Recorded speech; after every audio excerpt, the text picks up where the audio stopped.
नमस्कार सर्वांचे. मी सर नमस्कार, आवाज संकल्प येतोय का? हो, येतोय.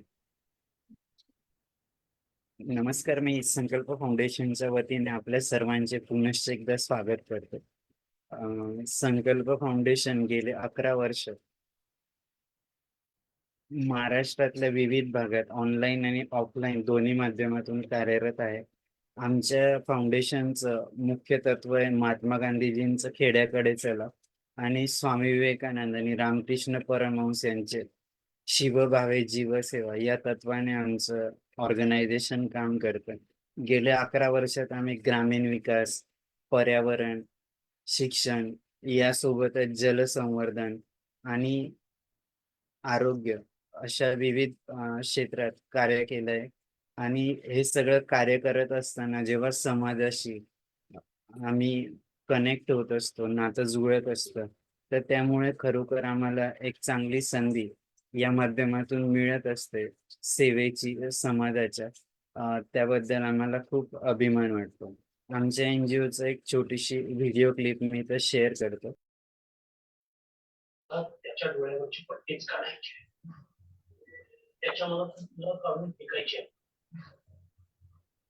आणि एकदा ते झालं ना भुवनेश्वरी, तुला घराबाहेर काढायची गरज.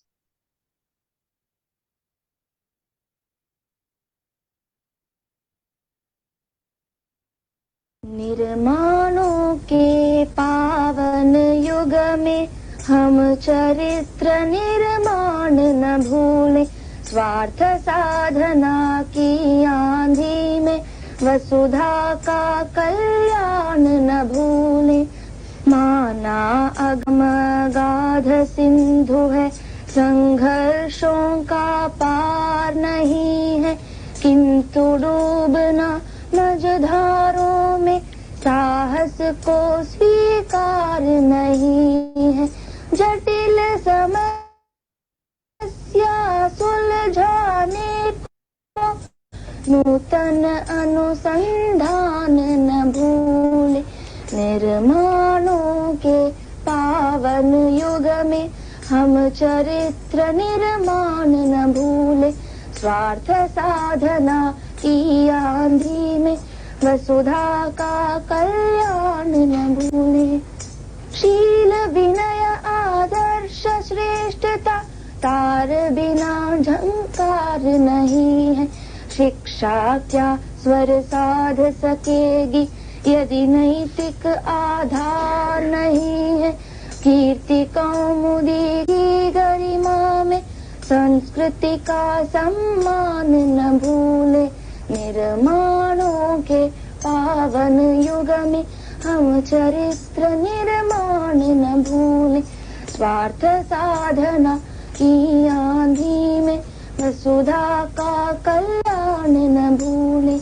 आविष्कारों की कृतियों में यदि मानव का प्यार नहीं है, सुजनहीन विज्ञान व्यर्थ है, प्राणी का उपकार नहीं।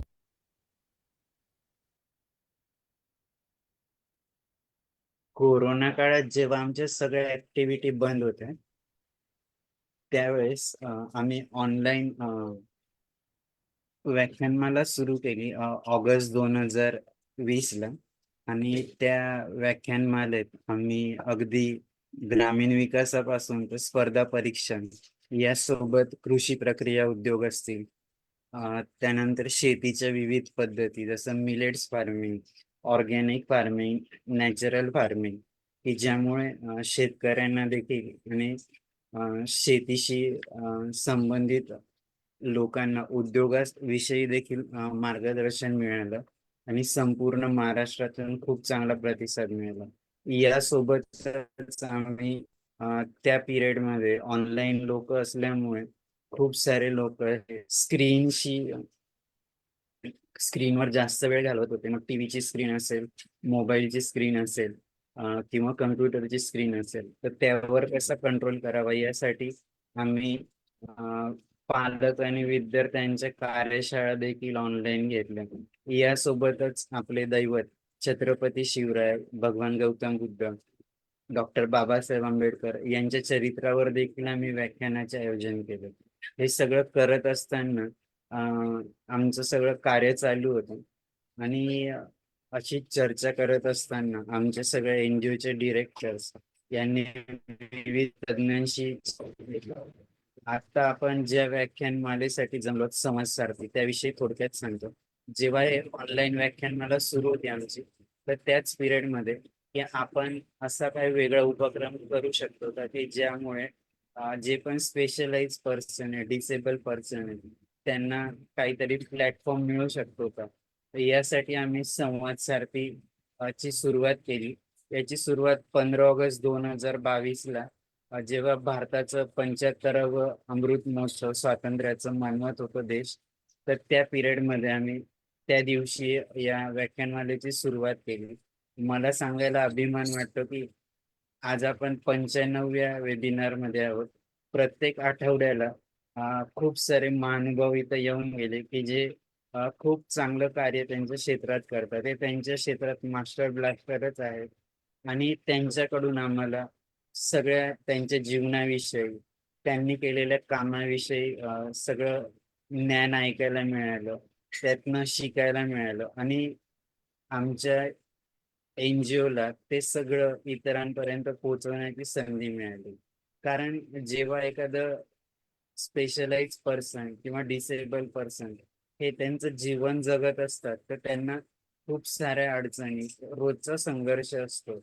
त्यांच्यात जे उणिवा आहे त्या शोधून त्याच्यावर मात करणे, यासोबत इतर जगासोबत जुळवून घेणे, आपल्या लाईफचं बॅलन्सिंग करणे, या सगळ्या गोष्टी करत करत ते इतरांसोबत स्पर्धा करत कधी त्यांच्या पुढे तर कधी त्यांच्या बरोबरीने जात असतात.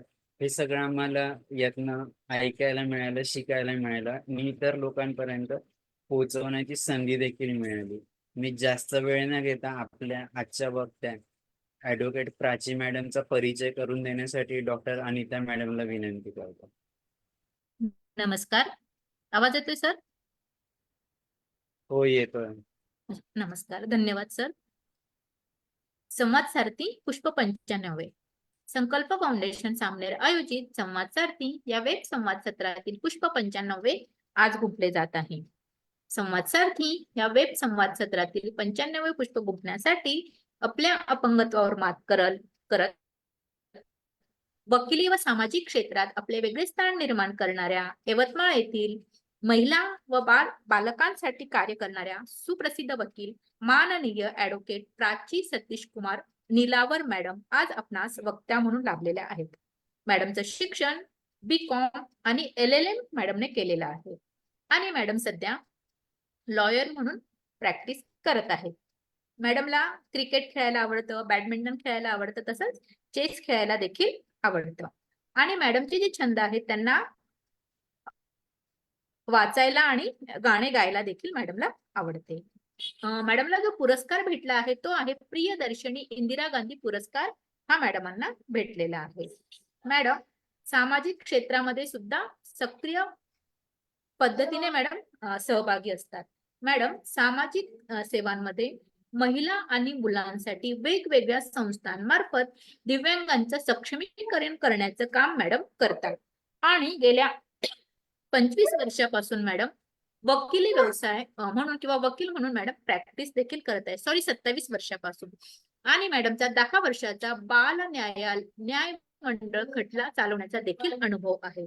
मॅडम लोक कल्याण समिती यवतमाळचे सदस्य म्हणून देखील मॅडमने 3 वर्ष काम केलेले आहे.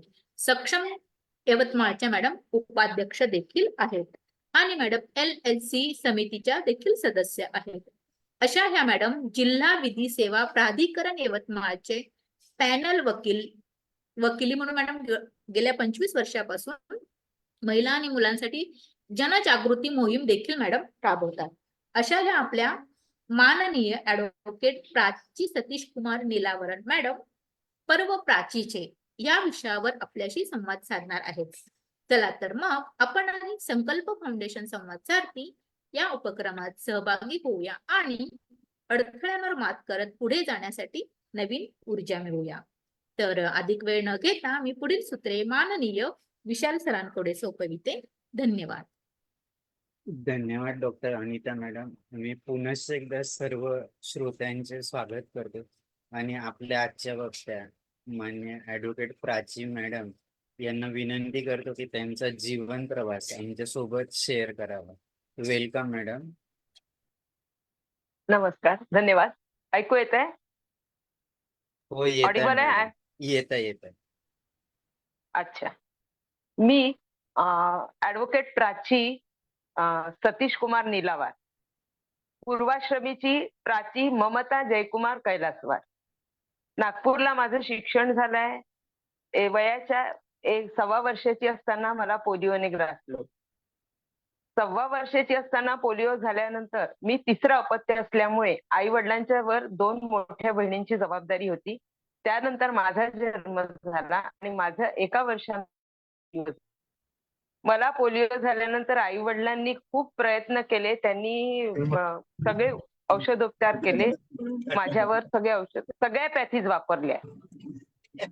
ॲलोपॅथी, आयुर्वेदिक, होमिओपॅथी सगळ्या पॅथीज वापरल्या आणि माझ्यावर उपचार केले. प्रसंगी माझे औषधोपचार म्हणजे विमानाने, त्या काळात विमानाने सुद्धा माझे औषध आले असे माझे बाबा नेहमी सांगतात.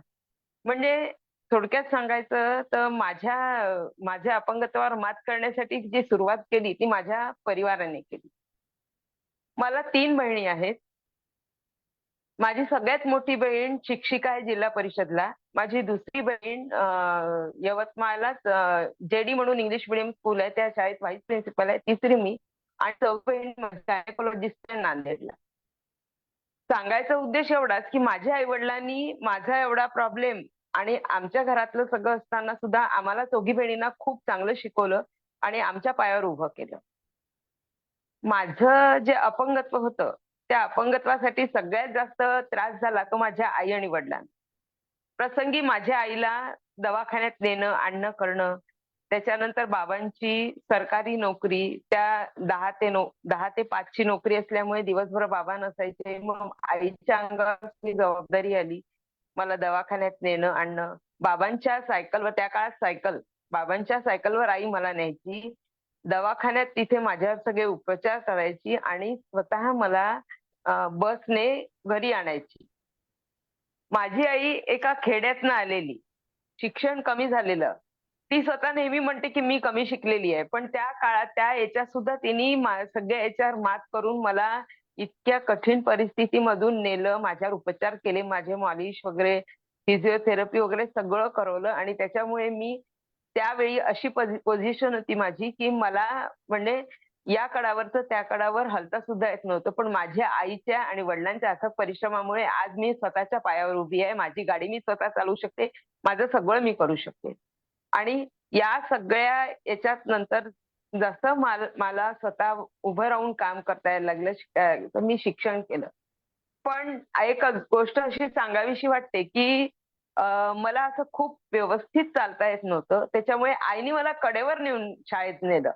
म्हणजे मी 3री पर्यंत होती तेव्हापर्यंत शाळा 2 ते 3 किलोमीटर अंतरावर होती घरापासून. त्याच्यामुळे आईने मला कडेवर नेणं आणि कडेवर घ्यायला येणं. म्हणजे त्या गोष्टीचं मला आता इतकं वाईट वाटतं की माझ्या आईला किती माझं करावं लागलं. आणि मग त्यानंतर मी 4थी आणि 5वी पांढरकवड्याला माझ्या मामाकडे शिक्षण घेतलं. मामाकडे त्याच्यानंतर परत मी नागपूरला आले. माझं शिक्षण करता करता असं मी शिक्षण BCom LLB केलं लग्नापूर्वी आणि लग्नानंतर 13 वर्षांच्या गॅपनी LLM केलं. लग्न ही आपल्या संस्कृतीमध्ये खूप मोठी गोष्ट आहे. मी दिव्यांग असल्यामुळे एका चांगल्या मुलाचं आयुष्य आपण कशाला खराब करायचं बा, म्हणून मला दिव्यांग मुलाशी लग्न करायचं होतं. आणि माझ्या घरचे तसे प्रगल्भ विचाराचे होते, त्याच्यामुळे माझ्या घरच्यांनी मला सपोर्ट केला. माझ्या 3 बहिणींनी मला खूप छान सपोर्ट केला. मी त्या काळामध्ये मला सायकल चालवता येत नव्हती, तर माझ्या बहिणींनी मला शिकायला लावलं की तुला प्रत्येक ठिकाणी कोण नेणार, प्रत्येक ठिकाणी तुला न्यायचं. त्या क्षणी मला खूप वाईट वाटलं होतं की माझी बहीण का मला इतकी हे करते. पण आता असं वाटतंय की तिने जे केलं ते योग्य आहे. मला स्वतःच्या पायावर उभं करण्यासाठी माझ्या बहिणींनी केलेले हे प्रयत्न पण खूप मोठे होते. आणि त्यानंतर मग मी आता माझ्या स्वतःच्या पायावर उभी आहे. माझं लग्न 1998 मध्ये झालं. माझे पती डिसेबल्ड आहेत. हातानी अस्थिव्यंग हाताचा प्रॉब्लेम आहे. पण लग्न झालं तेव्हा डिसेबल फक्त अस्थिव्यंग आहे असं माहिती होतं. पण लग्न झाल्यानंतर समजलं की त्यांना मल्टिपल डिसेबिलिटीज आहे. पण मग आता लग्न तर झालेलं आहे. मग आता आपण हे काय करायचं? आपली संस्कृती अशी आहे की एकदा मुलीचं लग्न झालं की ती सासरी गेली की ती जर कुठल्याही रिझननी जर घरी आली माहेरी, तर ती डेझर्टेड होते. सगळेजण तिला म्हणजे मी आता केसेस चालवते. त्याच्यामुळे मला माहिती आहे की तिचं जे माहेरचं जे स्थान असतं ते म्हणजे अ, खूप शोभनीय नसतं. कोणाला ते आवडत नसतं. आणि असंच काहीसं होऊ नये म्हणून मला असं वाटायला लागलं की नाही, आपण हे चॅलेंज घेतलेलं आहे. डिसेबल हसबंडची लग्न करायचं हे आपली आपली म्हणजे आपली इच्छा होती आणि त्याप्रमाणे आपण लग्न केलेलं आहे. मग आता जे चॅलेंजेस येईल त्या चॅलेंजेसला आपण स्वीकारायचं आणि पुढे जायचं.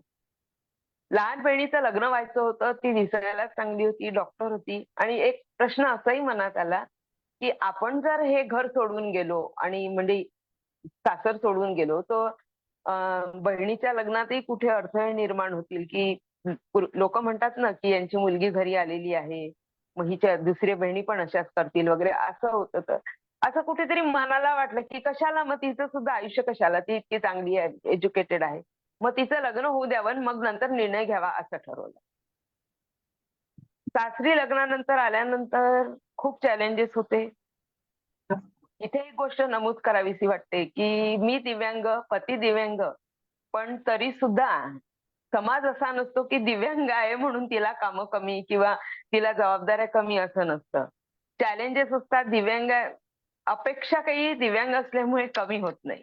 त्याच्यामुळे सण-वार, पै पाहुणा असं हे सगळं व्यवस्थित म्हणजे मला भरपूरच करावं लागलं. सासू-सासऱ्यांच्या तब्येती, घरातल्या इतर मंडळींच्या तब्येती, दवाखाने, औषधोपचार आणि ह्या सगळ्यामध्ये मी इतकी गुरफटून गेली, की माझं एक एम होतं ज्युडिशियरीचं. ते सुद्धा मला फुलफिल करता आलं नाही. कुठे 1, 2, 3 मार्कांनी माझं ज्युडिशियरीमध्ये सिलेक्शन होऊ शकलं नाही. मग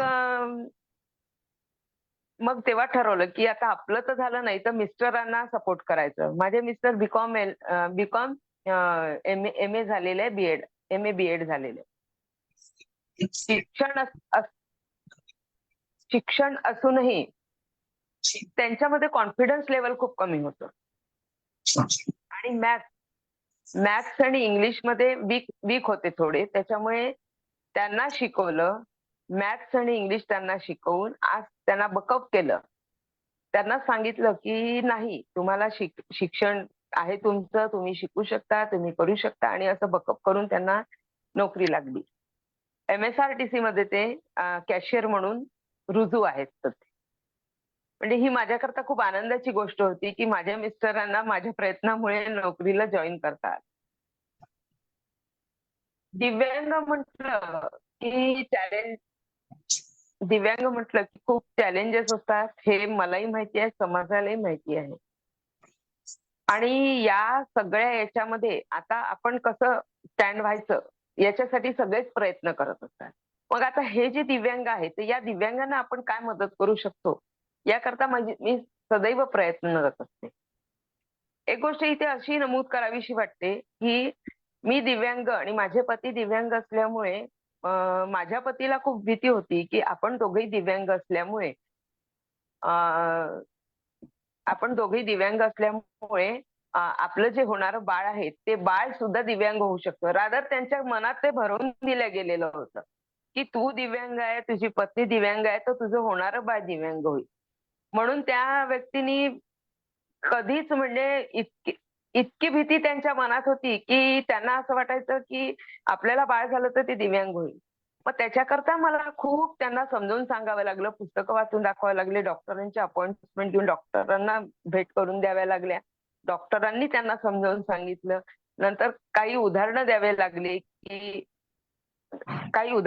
लागली की तुमचे म्हणजे घरचेच उदाहरणं दिले रादर मी, की तुमचे आई-वडील दिव्यांग नसून तुम्ही दिव्यांग झाले. माझे आई-वडील दिव्यांग नसून मी दिव्यांग झाली. कुठेतरी सृष्टीचं काहीतरी शारीरिक कमतरता किंवा आपलं भाग्य म्हणून आपण दिव्यांग झालो आणि दिव्यांग झालो म्हणून आपण का असं बसून राहायचं का? जबाबदारी आहे. आपण दिव्यांग आहे हे जगाला दाखवून द्यायचं आहे आपल्याला, की दिव्यांग असूनही आम्ही सगळं करू शकतो.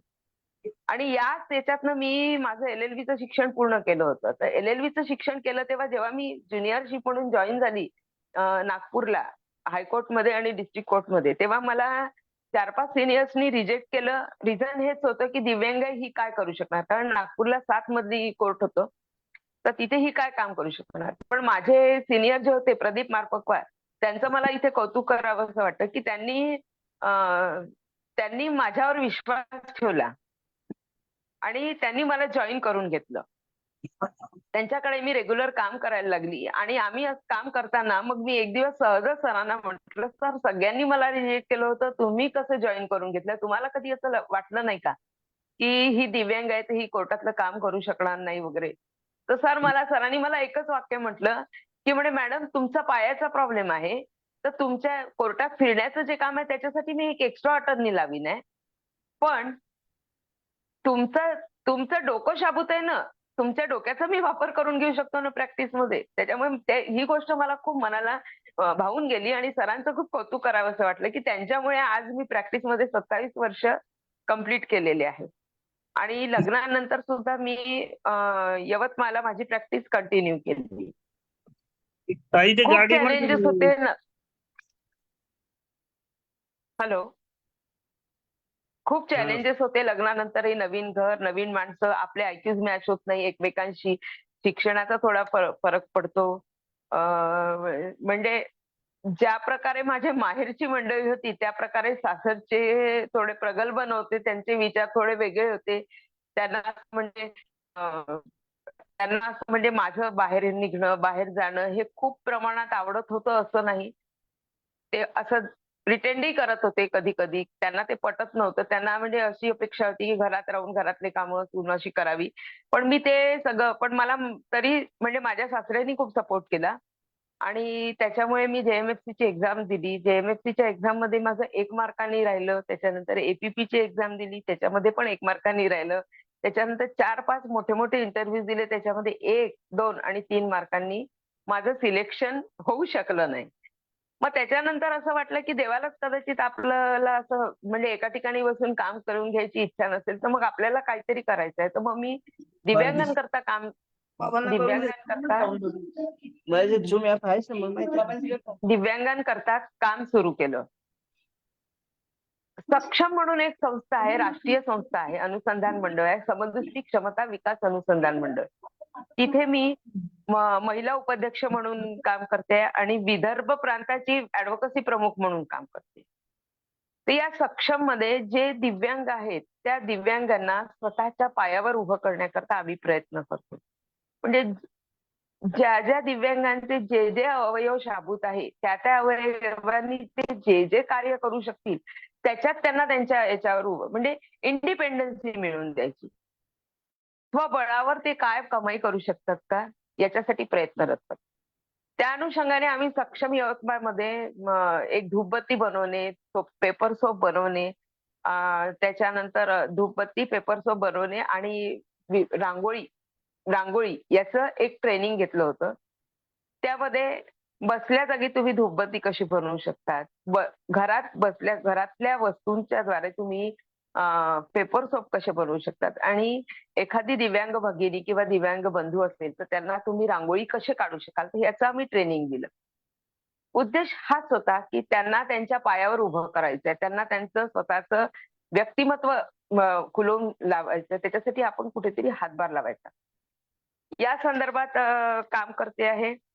त्यानंतर विविध संस्था आहेत, त्या संस्थांमध्ये महिला आणि बालकांसंबंधात काम करायचं, अवेअरनेस करायचं. खूप डिव्होर्सचं प्रमाण वाढलेलं आहे. त्याच्यासाठी काउन्सिलिंग करणे, अवेअरनेस करणे या संदर्भात काम करते आहे. तर या सगळं करता करता असं लक्षात आलं, की दिव्यांगांकरता खूप काम करायची गरज आहे. दिव्यांग जे आहे त्यांना लोकं म्हणजे त्यांच्या अधिकाराबद्दल माहितीच नाही आहे. काय होतं माझंच उदाहरण घ्यायचं तर मी जोपर्यंत गाडीवर बसून असते तोपर्यंत कोणाला कळत नाही, की मी दिव्यांग आहे. पण ज्या क्षणी मी गाडीवरून खाली उतरते तेव्हा लोकांना कळतं, की मी दिव्यांग आहे.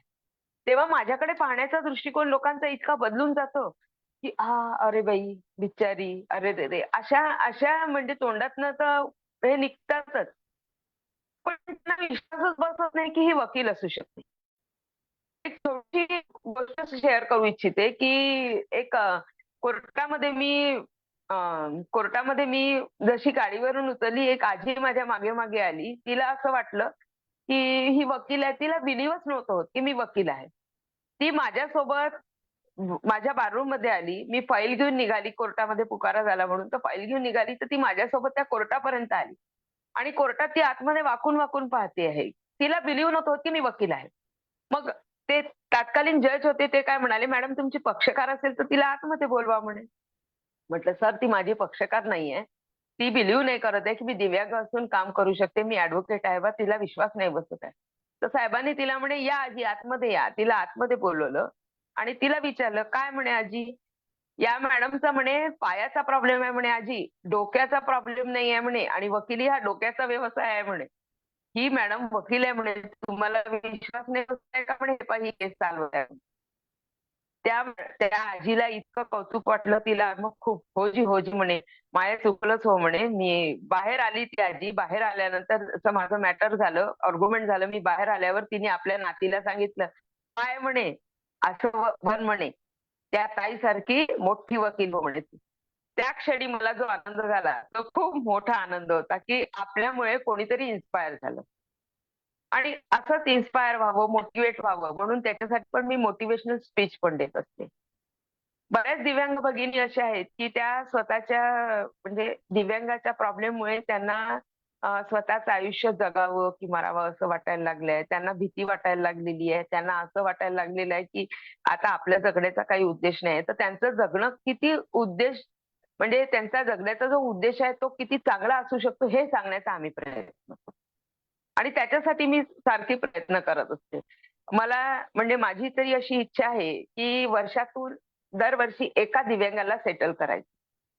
आणि या या माध्यमातून आमच्या सक्षमद्वारा एक भगिनी, दिव्यांग भगिनी आहे, कमरेपासून दिव्यांग आहे. तर ती ऑलमोस्ट 70% दिव्यांग असताना तिला माझे बाबा आणि माझे काका यांच्याद्वारा शिलाई मशीन दिली आणि ते शिलाई मशीन दिल्यानंतर ती स्वतःचा व्यवसाय करते आता. ती स्वतः कपडे शिवते, सुंदर कपडे शिवते. ती स्वतःचा व्यवसाय करते. ती ती पायाने जरी दिव्यांग असली, तरी ती स्वतःच्या पायावर उभी झाली. हेच माझ्याकरता खूप मोठी गोष्ट आहे.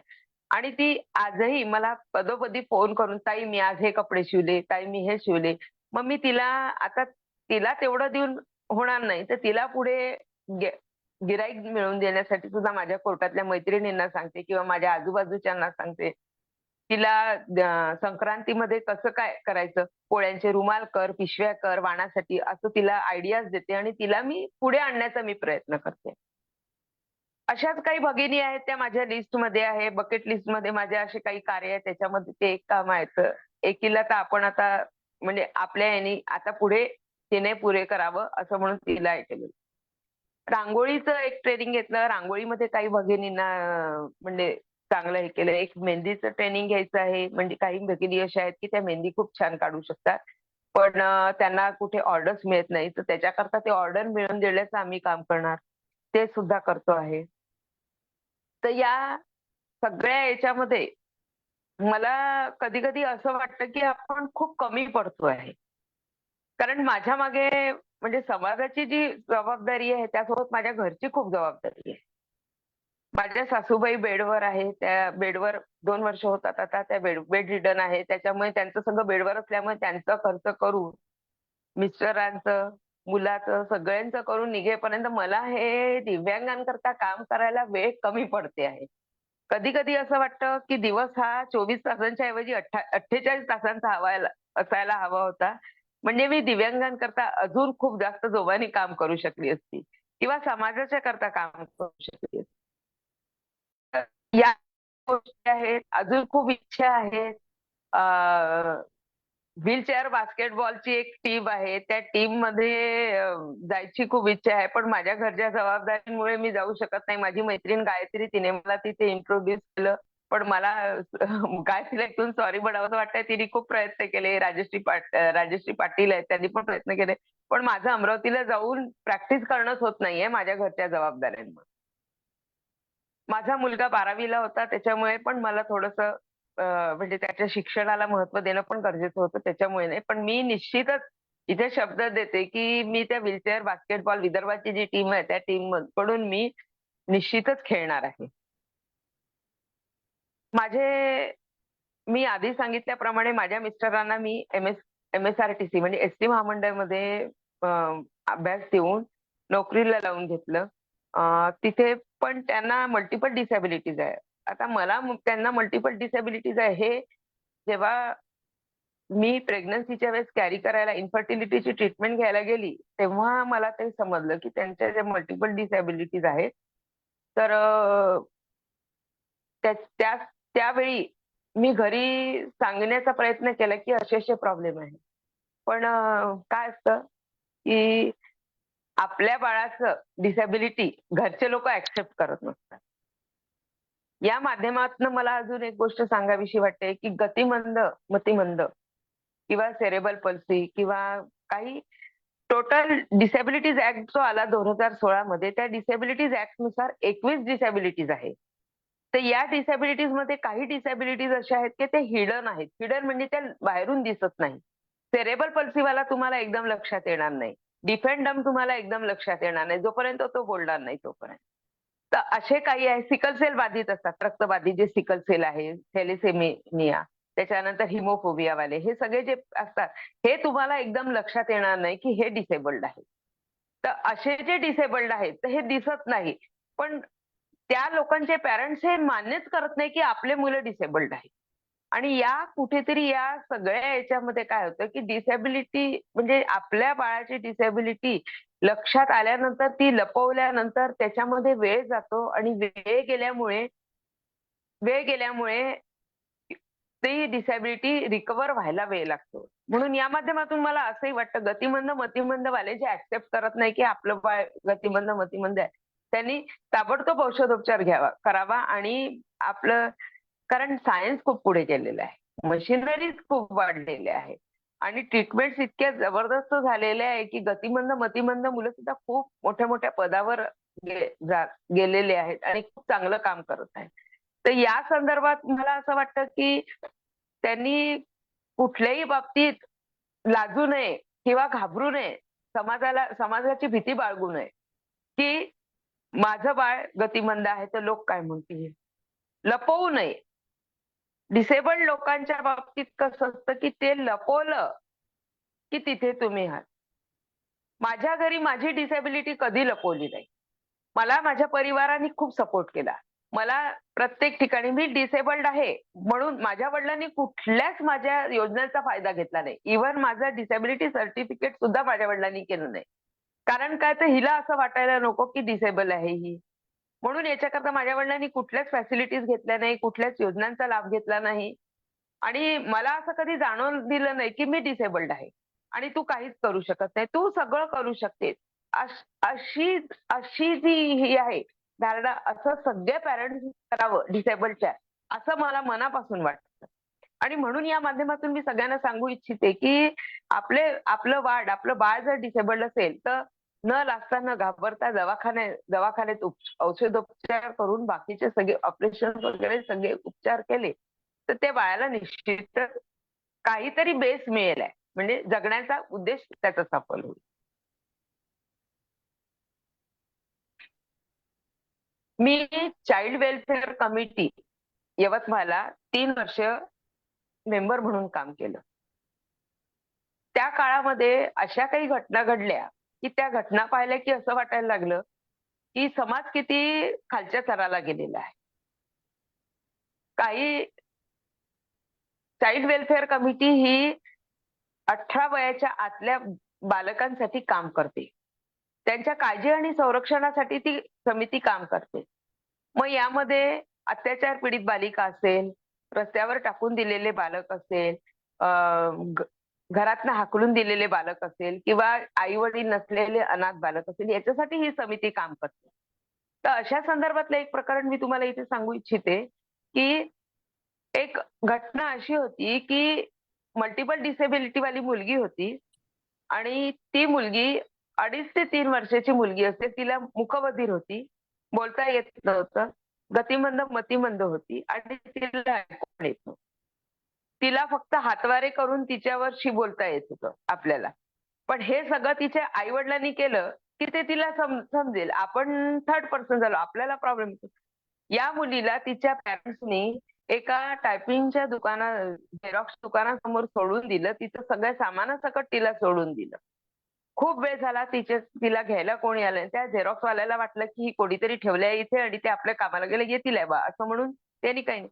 पण संध्याकाळचे 5 वाजले तोपर्यंत त्या मुलीला घ्यायला कोणी आलं नाही. तेव्हा त्या झेरॉक्स वाल्यांनी पोलीस स्टेशनला रिपोर्ट केला. पोलिसांनी तिला बालकल्याण समितीसमोर, तिच्या आईवडिलांचा खूप शोध घेतला प्रत्येक माध्यमातून, पण तिचे आईवडील काही सापडले नाही. तेव्हा तिला बालगृहामध्ये आम्ही पाठवलं.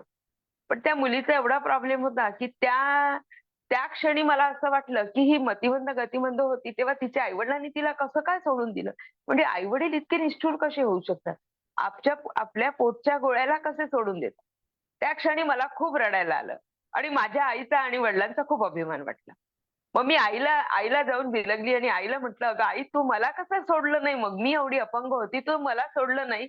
माझी आई मला म्हणाली, की "अगं म्हणे तू अपंग होती म्हणून काय तुला सोडून देणार होतो का? तू सगळं व्यवस्थित आम्ही करू शकत होतो."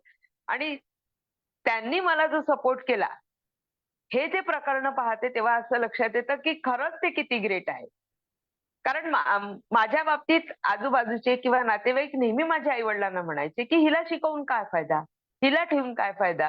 हिचं लग्न करून काय फायदा?" असं नेहमी म्हणायचे. त्या इतकी निगेटिव्हिटी निर्माण झालेली होती, की त्या निगेटिव्हिटीमध्ये अशी भीती वाटायला लागली, की आपल्या आयुष्याचा काहीच उपयोग नाहीये. आपण काहीच करू शकणार नाहीये. मग तेव्हा पण माझे आई-वडील ठाम होते. माझ्या बहिणी ठाम होत्या. त्यांनी मला सपोर्ट केला. माझ्या वडिलांनी म्हटलं, की "नाही, तिला शिकवायचं. ती जोपर्यंत शिकते म्हणेल तोपर्यंत शिकवायचं. तिला तिच्या पायावर स्वबळावर काही करता येईल का पाहायचं." आणि त्याच्यावरून मी 10वी पासनं ट्युशन घेणं सुरू केलं. माझ्या घरी आम्ही सगळे घेत होतो. मेहंदीचे क्लासेस घेत होतो. मेहंदी लावून देत होतो. आम्ही मेहंदीचे ऑर्डर्स घेत होतो सगळ्या बहिणी. मोत्यांचे दागिने वगैरे करत होतो. म्हणजे आम्ही 10वी पासनं स्वतःच्या पायावर उभं झाल्याचं होतो आणि आम्ही माझ्या वडिलांना सपोर्ट करत होतो. माझ्या शिक्षणाचा खर्च माझ्या वडिलांनी तर केलाच नो डाउट. पण आपल्याला जेवढा सपोर्ट करता येईल वडिलांना तेवढा मी पण केलेला. आणि असं करून म्हणजे शिक्षण केलं. वडिलांना सेंट्रल गव्हर्नमेंटची सर्व्हिस होती. पण माझ्या आई-वडिलांचा स्वभाव म्हणजे खूप सगळ्यांचं करणारे होते. सगळ्यांचं खाऊ-पिऊ घालणं. आजही माझ्या आईच्या खाण्या म्हणजे आईच्या हातच्या चविष्ट पदार्थांच्या गोष्टी सगळे नातेवाईक ऐकवतात. आई अन्नपूर्णा म्हणतात माझ्या आईला. माझ्या आईने इतक्या सगळ्यांना खाऊ-पिऊ घातलेलं आहे. आमच्या घरी खूप सारे नातेवाईकांचं ऑपरेशन्स वगैरे व्हायचे. त्याच्यामुळे त्यांचा आमच्याकडे ठिय्या असायचा 8-8 दिवस, 15-15 दिवस, कधी महिनाभर, कधी 4 दिवस. त्याच्यामुळे आमच्या घरात येणाऱ्या-जाणाऱ्यांचा राबता खूप होता. बाबा सेंट्रल गव्हर्नमेंटला जरी सर्व्हिसला होते, तरी त्या काळामध्ये पगार खूप कमी होते. आत्तासारखं 7वं-8वं पे कमिशन प्रकार नव्हता तेव्हा. आणि त्याच्यामुळे मग कसं, की कमी याच्यामध्ये कसा संसार करायचं हे बाळकडू आईकडनं अगदी आम्हाला 4घी बहिणींना खूप छान मिळालं. आणि माझ्या आईचे संस्कार इतके चांगले होते, की आपल्या माणसांचं कसं करायचं, आपल्या माणसांना कसं लावून ठेवायचं हे माझ्या आईनी खूप छान शिकवलं. त्याच्यामुळे आम्ही 4ही बहिणी सासू-सासऱ्यांचं करतोय म्हणून माझ्या वडिलांचा सत्कार केला जातो, की तुमच्या 4ही मुली सासू-सासऱ्यांचं करतात आहे. आजच्या या युगामध्ये कोणीच सासू-सासऱ्यांचं करत नाही. असे मी इंटरकास्ट मॅरेजेससाठी पण प्रयत्न करते. त्याच्यामध्ये मुली मला म्हणतात, की "मॅडम, मुलाला आई-वडील नको. त्यांचं मी करणार नाही." म्हणजे अशा स्पष्ट म्हणणार आहे. पण आम्ही 4घी बहिणी आमच्या सासू-सासऱ्यांचं करतो आहे. त्याच्यामुळे माझ्या वडिलांचा सत्कार आई वडिलांचा सत्कार करण्यात आला. म्हणजे सांगायची गोष्ट एवढीच की माझ्या आईचे संस्कार खूप चांगले होते, त्याच्यामुळे आम्ही आजही त्याच घरात व्यवस्थित टिकून आहे. या सगळ्या गोष्टी करता करता पण कधी कधी असं वाटतं की आपल्याला आपलं जे कार्य आहे महिला आणि बालकासंबंधातलं त्याच्यामध्ये वेळ कमी पडतो आहे. तसा माझ्याकडनं मी प्रयत्न खूप करते आहे त्यातल्या त्यात वेळ काढून. पण तरी पण असं कुठेतरी मनात वाईट वाटतं की नाही, यांच्याकरता अजून वेळ देणं गरजेचे आहे. पण मी माझं ठरवलेलं आहे की माझ्या मुलाची लाईन फिक्स झाली आणि सासूच्या तब्येतीचं जर तब्येत ओके झाली तर मग मी दिव्यांगांकरता आणि महिला आणि बालकांकरता काम करण्यामध्ये मी जोमाने लागणार आहे. माझ्या कामांचा जर माझ्या कामाबद्दल जर म्हटलं तरी मी विविध संस्थांसोबत काम करते. त्या संस्थांमध्ये मी अवेअरनेसचं कॅम्पेन करते. म्हणजे महिला आणि बालकांसंबंधात अवेअरनेस कॅम्पेन करते. यवतमाळात काम केलेलं आहे CWC मेंबर म्हणून मी ठामपणे सांगू शकते की यवतमाळामध्ये महिन्याकाठी 18च्या खालच्या 25 एक मुलीवर म्हणजे ऍव्हरेज मध्ये 20 ते 25 मुलींवर अत्याचार व्हायचे, म्हणजे बलात्कार व्हायचे. मग त्या मुलींचं समुपदेशन करणं, त्या मुलींना त्या प्रवाहातून या प्रवाहात आणणं, याच्याकरता आम्ही प्रयत्न करायचो. काही मुली फसवल्या गेलेल्या असायच्या, काही मुली स्वतःहून गेलेल्या असायच्या. पण वयाची जी अट आहे 18च्या खालचं असल्यामुळे पोक्सो ऍक्ट लागतो. या संदर्भात आम्ही अवेअरनेस करतो, पोक्सो ऍक्ट बद्दल अवेअरनेस करतो. आणि अवेअरनेस पोक्सो ऍक्ट मध्ये करत असताना काय होतं की बरेचदा असं होतं की मुलांना या गोष्टीची जाणीवच नसते की बिलो 18 मुलीसोबत आपण म्हणजे मुलीवर जर अत्याचार केला तर पोक्सो लागल्याने त्याचं आयुष्यामध्ये जे स्टिग्मटायझेशन होतं, ते स्टिग्मटायझेशन खूप खराब असतं, हे मुलांना कळत नाही. एक छोटीशी घटना आहे की एका मुलीनी तिचं अफेअर ज्या मुलासोबत होतं त्या मुलासोबत तिला लग्न करायचं होतं, पण घरचे तिचं अफेअर होतं म्हणून तिचं दुसरीकडे लग्न करत होते. 18च्या खाली होती, पण तरी सुद्धा ही पळून जाईल या भीतीने तिचं लग्न दुसरीकडे करणार होते म्हणून ती त्या मुलाच्या मागे लागली आणि त्याने तिला पळवून नेलं. आणि त्याच्यानंतर त्याच्यावर जेव्हा पोक्सो लागलं तेव्हा त्याचं जे पोलीस भरतीचं सिलेक्शन झालं होतं त्याचं स्टिग्मटायझेशन झालं, त्याच्यामुळे त्याला पोलीस भरतीमध्ये सिलेक्शन होऊ शकलं नाही. म्हणून मला याद्वारे हे पण सांगावंसं वाटतं की बिलो 18 मुली जर असेल, त्यांच्यावर अत्याचार होत असेल, पळवून नेत असेल किंवा या प्रकरणामध्ये दोष मुलाचा नव्हता, पण शेवटी त्यांनी पळवून नेल्यानंतर तिचं कन्झ्युमेशन झालं, तिला बाळ झालं, तर या सगळ्यात त्याचा दोष मानला जातो. आणि त्यामुळे त्याचं स्टिग्मटायझेशन झालं. म्हणजे त्याला कॅरेक्टर सर्टिफिकेट जे असतं पोलीस डिपार्टमेंटचं ते नील येत नाही, याच्यावर प्रकरण आहे असं येतं आणि त्याच्यामुळे सरकारी नोकरीमध्ये त्याला रुजू होता येत नाही. या सगळ्या गोष्टीचा अवेअरनेस आम्ही करतो आहे. आता हे अवेअरनेस करताना खूप म्हणजे प्रश्न असे पडतात की लोक म्हणतात की बऱ्याच मुली अशा असतात की म्हणजे मुली आम्हाला जबरदस्ती करतात. पण या संदर्भात मुलांना असं सांगावंसं वाटतं की अरे मुली जबरदस्ती करतात, पण मुलींचं वय कमी आहे, तुमचं वय कमी नव्हतं. त्याच्यामुळे तुम्ही ऍक्युजच्या ऍरेमध्ये येता. त्यामुळे या बाबतीत सुद्धा मी अवेअरनेसचं काम करते आहे. आता यापुढेही CWC म्हणून जायला मला आवडेल, JJB मेंबर म्हणून जायला आवडेल. JJB म्हणजे ज्युव्हेनाईल जस्टिस बोर्ड, इथे मी 18 वर्षाच्या खालच्या JCL म्हणजे बाल गुन्हेगार जे असतात त्यांच्याकरता काम केलेलं आहे. 10 वर्ष वगैरे 10-11 वर्ष आजही करते. पॅनल लॉयर म्हणून तिथे काम केलेलं आहे. तर त्या मुलांसाठी पण या लहान मुलांच्या सोबत जेव्हा आपण काम करतो किंवा दिव्यांगांसोबत जेव्हा काम करतो तेव्हा आपल्यामध्ये खूप संवेदनशीलता असायला हवी आणि त्या मुलांचं आई बनून आपल्याला काम करावं लागतं. एक आई जशी आपल्या मुलासाठी तडफडते तसंच आपल्याला करावं लागतं. तर हे सगळं करताना मी म्हणजे जणू 100च मुलांची आई झाले होते त्या काळामध्ये. आणि त्यांचं संगोपन डायरेक्ट संगोपन नाही, पण त्यांचं रिहॅबिलिटेशन करण्यासाठी मी प्रयत्न केले. आजही त्या मुलींचे फोन येतात, म्हणजे मला आठवण करतात, तुम्ही या म्हणतात, मला बोलवतात. म्हणजे या गोष्टीला म्हणजे त्यांचा संपर्क होऊन मला 8 वर्ष झाले, तरी सुद्धा त्यांचे माझ्याशी कॉन्टॅक्ट आहे. कारण कुठेतरी त्यांचे आणि माझे म्हणजे संबंध चांगले जुळले गेले. कारण त्यांना पटलं होतं, की या मॅडम आपल्याला आपलं चांगलं हे करतात. आणि अशाच प्रकारचे जे संवेदनशील जे हे आहे, प्रकरण आहे, ते हाताळण्यासाठी मी खूप प्रयत्नरत आहे. हॅलो, ऐकू येतंय ना? हो मॅडम, येत आहे. सर, तुमचे काही प्रश्न आहेत का? तुमचं झालं असेल बोलून, तर आपण प्रश्न उत्तर घेऊया. बरं. एक थोडं 10 मिनिटात मी माझं क्लोज करते मग. येस नक्की मॅडम. सर, दिव्यांग जे आहेत, 21 डिसॅबिलिटीज जे आहेत, त्याच्यातल्या काही डिसॅबिलिटीज हिडन असतात. तर त्या हिडन डिसॅबिलिटीज करता सुद्धा आम्ही कार्य करतोय सक्षम मार्फत. सक्षम ही जी संस्था आहे, राष्ट्रीय स्तरावरची संस्था आहे. आताच त्याचं रिसेंटली 2 दिवसाचं पुण्याला अधिवेशन झालं. तिथे जम्मू काश्मीर पासनं अंदमान निकोबार पर्यंत, वेस्ट बेंगॉल पासनं इकडे गुजरात, राजस्थान पर्यंत सगळीकडचे सक्षमचे पदाधिकारी हजर होते. त्या याच्यामध्ये जेव्हा आम्ही त्या अधिवेशनामध्ये गेलो, तेव्हा जे दिव्यांगांसाठी जे काम करायचं आहे, त्याच्यात आम्हाला खूप साऱ्या गाईडलाईन्स मिळाल्या. आपल्या इथे आमचा सक्षमचा नारा आहे, जिते जिते रक्तदान, जाते जाते नेत्रदान.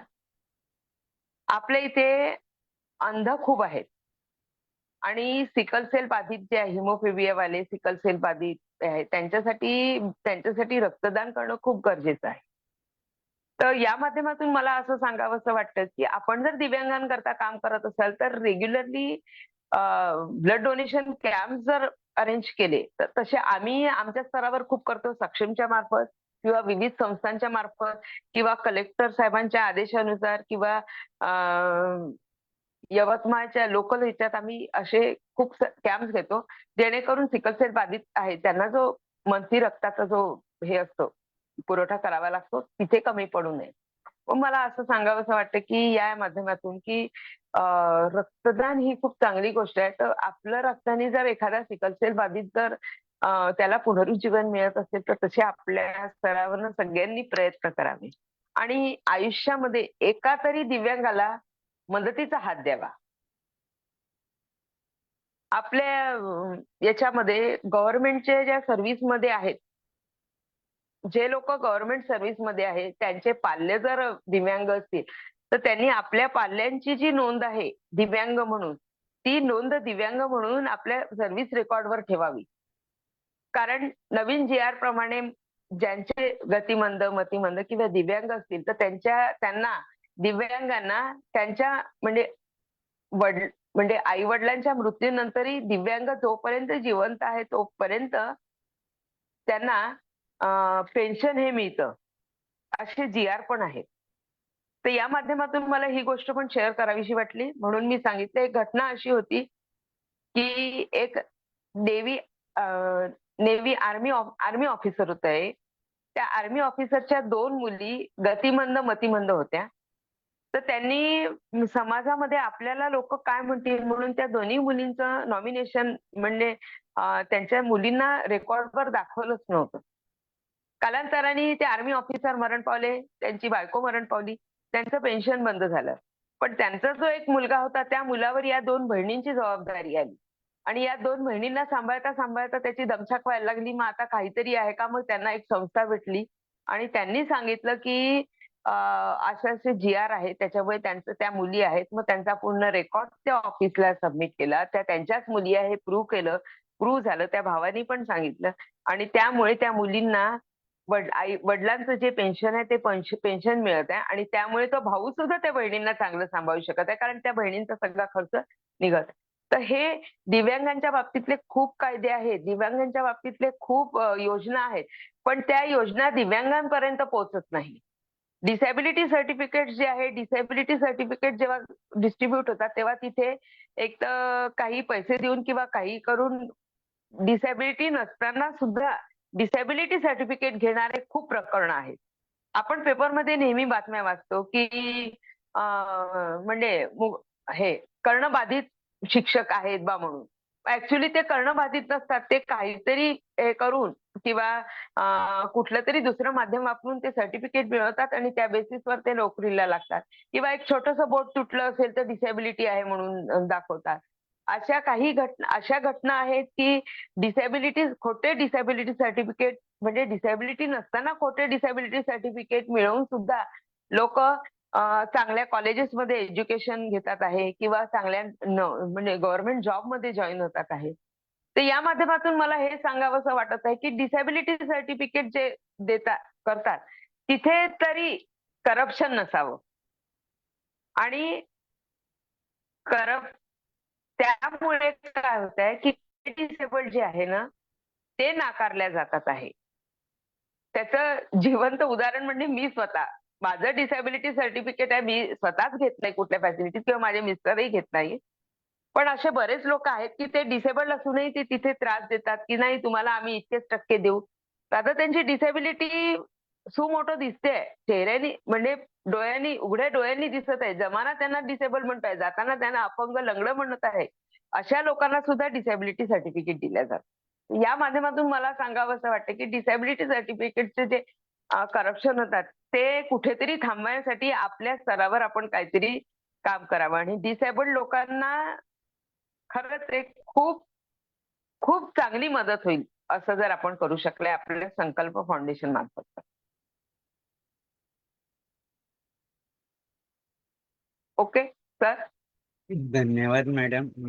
तुम्ही खूप छान पद्धतीने की कसं तुमचं जीवन आहे हे मांडलं आणि ज्या पद्धतीने तुम्ही सांगितलं की तुम्हाला आलेली संकट आणि त्यावर मात कशी केली आणि त्यासोबतच आई वडिलांचा सपोर्ट आणि त्यांनी अगदी बालपणापासून तर तुमचं शिक्षण होईपर्यंत आफ्टर मॅरेज पण तुम्हाला जे सपोर्ट केलं ते खूपच छान आहे.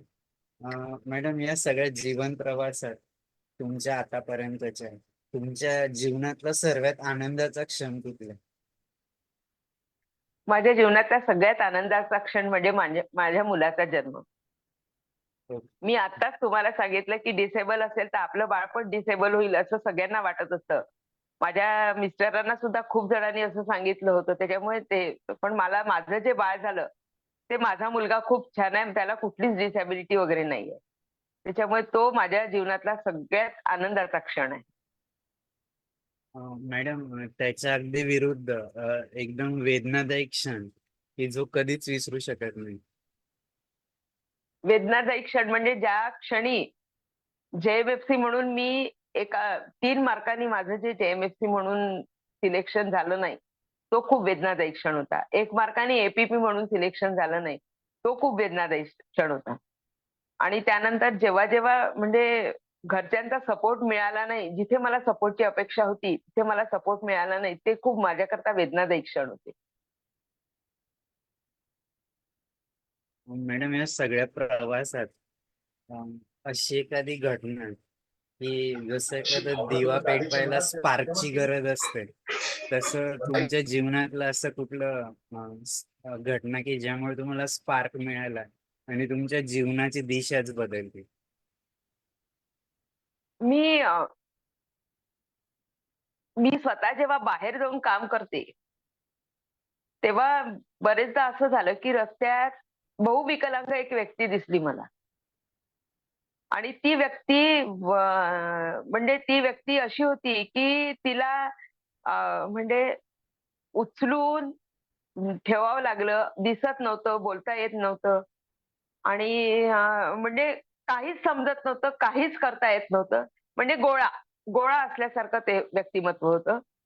त्या व्यक्तिमत्वाला जेव्हा मी पाहिलं तेव्हा मला असं वाटलं दुनिया में कितना गम है मेरा गम कितना कम है असं मला वाटायला लागलं. आणि तेव्हा मला समजलं की नाही, याच्यापेक्षा तर आपण 100% चांगलं आहे आणि आपण करू शकतो.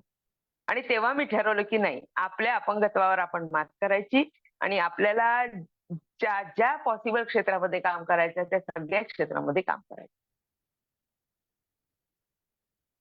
मॅडम, तुमच्या या सगळ्या प्रवासात तुम्ही खूपच पॉझिटिव्ह आहात.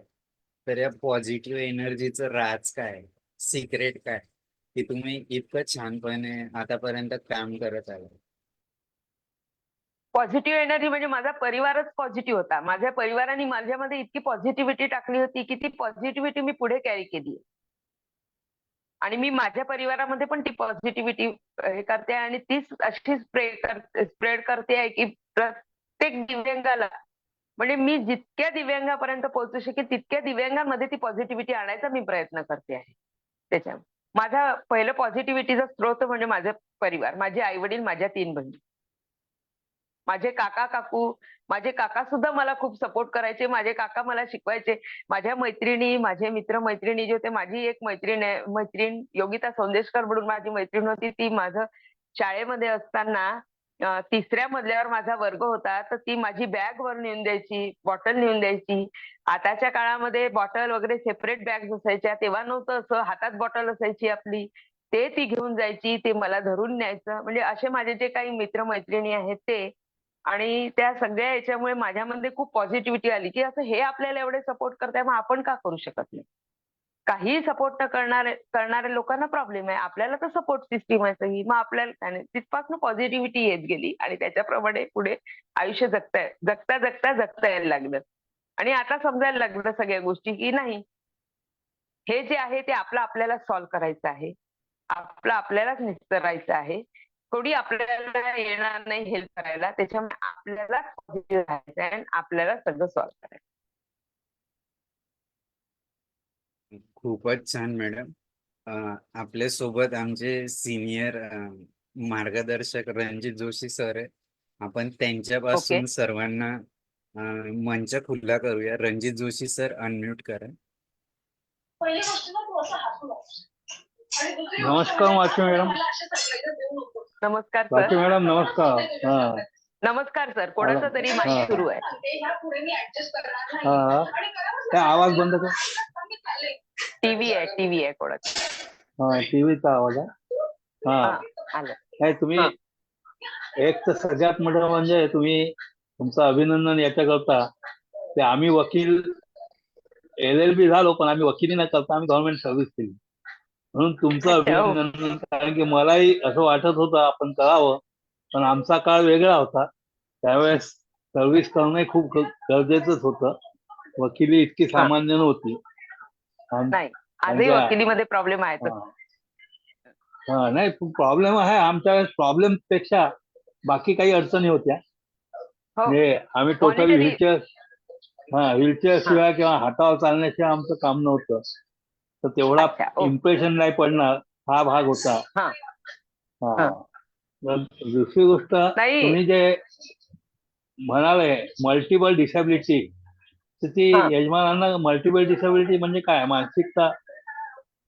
मानसिकही थोडं आहे, प्रमाण कमी आहे आणि अस्थिव्यंग आहे. दोन्ही हाताचा प्रॉब्लेम आहे हा. त्यांना. अच्छा. त्यांच्या वेळेस माझ्या सासूबाई जेव्हा प्रेग्नंट होत्या तेव्हा त्यांनी टायफॉइड झाला होता तर गोळ्या घेतल्या. त्याच्यामुळे त्यांचे हाताचे जे 2 हाड आहेत ते हाड जॉईन आहे. त्याच्यामुळे त्यांचा हात सरळ असा जात नाही. हा. त्यांना आपल्यासारखं असं नॉर्मल खाता येत नाही असं हात. हा ते पण काम ते सगळं करू शकतात. त्याच्यामुळे ते नाही. आणि थोडस कानाचा पडदा कर्णबधीर आहे ते. आणि थोडस मेंटल याचा प्रॉब्लेम आहे. तरी अशा त्यांना multiple- म्हणजे सगळ्यात मोठा मला त्यावेळेस प्रश्न तुम्ही पहिल्यांदा जो विचार केला की आता आपण माहेरी जायचं का असे आहेत तर हा का विचार आला बा. कारण की ज्या अर्थी आपण एका हे दिव्यांगाशी, आम्ही अपंगच म्हणतो, दिव्यांगाशी ज्यावेळेस हो. लग्न केलं तर त्यावेळेस ज्या प्रोसेसमध्ये आपण गेल्यानंतर त्या याच्यात. आणि दुसरी गोष्ट संशय जो आहे की लोक नेहमी आपल्या मनात हेच भरवतात. आता माझी मिसेस आहे, आम्ही दोघंही अपंग. अपंगांच्या मनात हे विषय भरवला जातं की तुमची मुलं अपंग होतील काय, तर हा जो विषय आहे हा विषय जर का आपण मनावर घेतला तर तो वेगळा होतो. त्या नाही, दृष्टीने माझ्या इथे कसं सर, म्हणजे नुसतं मल्टिपल डिसॅबिलिटी हा एक प्रॉब्लेम नव्हता. म्हणजे डिसॅबिलिटी तर मी ऍक्सेप्ट केली होती. लग्नानंतर ती मल्टिपल डिसॅबिलिटी पण मी ऍक्सेप्ट केली होती. पण माझ्या घरातल्या लोकांनाच मी ऍक्सेप्ट नव्हती काही गोष्टी. त्यांना थोडंसं काही बाबतीत त्यांचे गैरसमज जे होते त्या गैरसमजामुळे त्यांना असं वाटत होतं की हिच्याशी आपण फालतू. मला असं वाटायला लागलं कशाला आपण यांच्या घरी थांबायचं म्हणून. अच्छा. मग आपण जर यांच्या घरात अनवॉन्टेड आहे तर मग यांच्या घरी कशाला थांबायचं. आणि एवढं असूनही आपण मल्टिपल डिसॅबिलिटी ऍक्सेप्ट करतोय तरी सुद्धा यांना आपलं समजत नाहीये, या गोष्टीचं वाईट वाटत होतं. आणि माझी जी डिसॅबिलिटी होती ती कम्पॅरेटिव्हली खूप कमी होती मिस्टरांची. म्हणजे माझी इंडिपेंडेंटली मी गाडी चालवू शकते, माझ्या घरातले मी सगळे काम करू शकते, त्यांना गाडी चालवता येत नाही. ते लोकांमध्ये 4 लोकांमध्ये येऊन बोलू शकत नव्हते आणि त्यांना बरेच प्रॉब्लेम होते. मग एवढं असतानाही आपल्या समाजामध्ये कसं असतं की दिव्यांग मुलगा असेल तर चांगली मुलगी कोणी देतं, पण दिव्यांग मुलगी असेल तर चांगला मुलगा कधी लग्न नसतो करत तिच्याशी. हे खूप आहे. किंवा दिव्यांग मुलगी असेल तर एक चांगला मुलगा लग्न कोणता करेल जो खूप गरीब आहे, त्याला ते सासरे सेटल करून देणार असेल असा मुलगा करेल. पण एक चांगला मुलगा दिव्यांग मुलीशी करत नाही. फक्त माझ्या बाबांच्या मित्राचं एक उदाहरण आहे की म्हणजे माझ्या एक काका आहेत एक माझे, त्यांनी एका मेळाव्यात गेले, ती काकू जी होती त्या मेळाव्यात होती, ती दिव्यांग होती, तर त्यांनी तिथेच निर्णय केला या मुलीशी कोण लग्न करणार, तर त्यांनी त्या मुलीशी लग्न केलं होतं. असे धाडसी निर्णय घेणारे लोक खूप कमी आहेत. त्याच्यामुळे मला हे माहिती होतं की आपण दिव्यांग आहे तर आपल्याला दिव्यांग मुलाशिवाय दुसरं आपण ऍक्सेप्ट करणार नाही. आणि माझी स्वतःची पण इच्छा नव्हती की दुसऱ्यांनी म्हणजे आपण दिव्यांग असताना चांगल्या मुलाचं आपण आयुष्य बर्बाद करू नये असं मला स्वतःला वाटतं. कॉलेजच्या काळामध्ये लग्नाच्या बाबतीतला मुलांचाही तोच प्रॉब्लेम आहे. तुम्हाला जे वाटतं मुलींना नाही, मुलांना सुद्धा एक्सेप्ट मुली करत नाही. समजलं, एबल बॉडीचं मुली एकदम मुलांना त्यांच्या नाही, पण मुलगा असेल तर मुलगी. तर कसं आहे माहितीये का, आता समाज बदललेला आहे. आता मुलींच्या बाबतीत खूप सजग झालेले आहे. पण माझं लग्न 25 वर्षापूर्वी झालं तेव्हाचा काळ असा होता की तेव्हा दिव्यांग मुलगी म्हणजे बर्डन वाटत होती. बापरे, माझ्या आई वडिलांना सगळे म्हणायचे एक तर तुम्हाला 4 मुली, त्याच्यात एक दिव्यांग मुली, कसं कराल तुम्ही, असं माझ्या आई वडिलांना पदोपदी लोक म्हणायचे. माझे बाबा म्हणायचे जसं व्हायचं तसं होईल. आणि सगळेजण म्हणायचे, काही लोक असेही म्हणायचे की चिमण्या आहेत त्या उडून जातील, तुम्हाला पत्ताही लागणार नाही, असे पण लोक म्हणणार आहे. ते पॉझिटिव्ह विचार त्याच्याच लोकांकडे येतात ना आपल्यामध्ये. असं झालं. मग तुमच्या यजमानांना तुम्ही पुढे हे केलं शिक्षणाच्या दृष्टीने, याच्या दृष्टीने, ही कल्पना कशी काय तुमच्या डोक्यात तयार झाली, हे त्यांना तुम्ही पुढे नेलं, याच्याबद्दल तुमचं खरं तर अभिनंदन करायला पाहिजे की त्यांना सर्व्हिस पावतं तुम्ही नेलं. हो.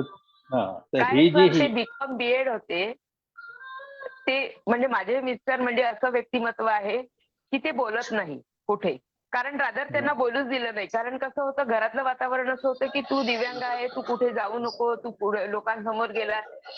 त्यांच्या तोंडातले शब्द तोतडे निघत होते बोलताना.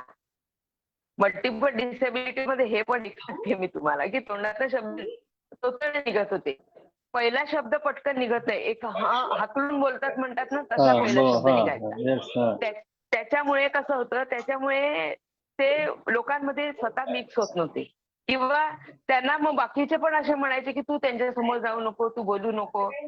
मग त्याच्याकरता मला खूप प्रयत्न करावे लागले. मी त्यांचा व्यायाम करून घेतला, पण कुठेतरी असं वाटायला लागलं की हा चांगला झाला तर हा आपल्या हाताबाहेर जाईल, म्हणून मग थोडंसं हे झालं, घरामध्ये विरोध झाला. पण तरी सुद्धा मी त्यांचं याच्यावर हे केलं. पण ते बीकॉम बीएड होते, त्याच्यामुळे मला असं कुठेतरी वाटलं की ह्यांना शिक्षण ज्याती हे शिकलेले आहे ते यांना आपण पुढे जर शिकवलं तर हे निश्चितच चांगल्या याच्यात जाऊ शकतील. म्हणून त्यांचं मॅथ्स आणि इंग्लिशमध्ये विकनेस होतं थोडं, मॅथ्स इंग्लिशचं.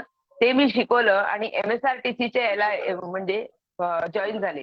आणि आनंदाची गोष्ट म्हणजे ते 22 जुलैला एजबार्ड होत होते, तर 7 जुलैला ते जॉईन झाले. छान. हा. नाही, त्याच्याबद्दल निश्चितच तुमच्या हिमतीबद्दल अभिनंदन. आणि छान धन्यवाद बाकीचं सर.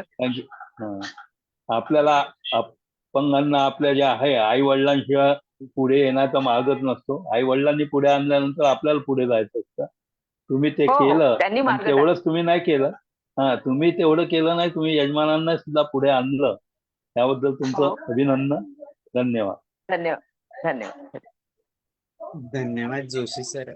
मुकेश हिवाळे सर, अमर सर.